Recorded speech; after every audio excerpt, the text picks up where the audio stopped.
Northern had to take over the large thousand by thousand square foot building, right? A room. So Ed Northern's light, like many others that we have met, came on in the early 1980s in the case of GE Aircraft Engine Group, where he first tried single-piece flow. He had some early success, but eventually left for Interturbine, a small firm making a living by repairing damaged turbine blades for airline maintenance shops.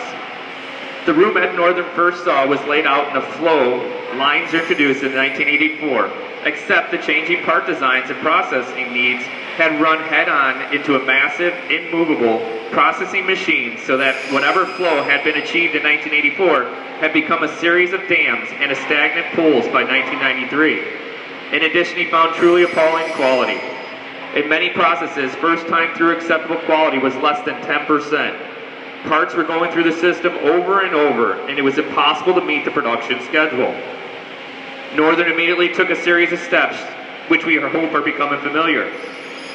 He made rapid management changes quickly and produced a personnel level he knew could defend and a management team he could lead.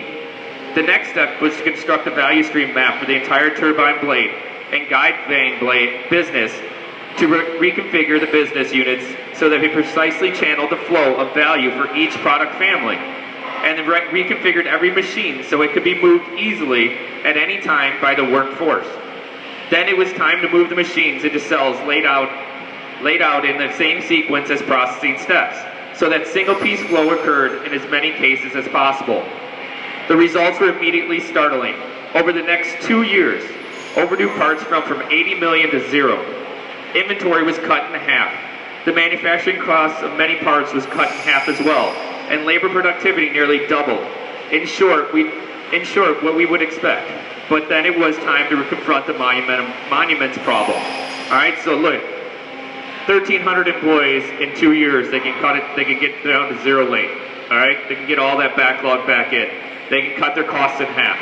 All right, there's no reason why we can't keep continuing forward. Now we're getting things organized to start making the same drastic improvements. Okay.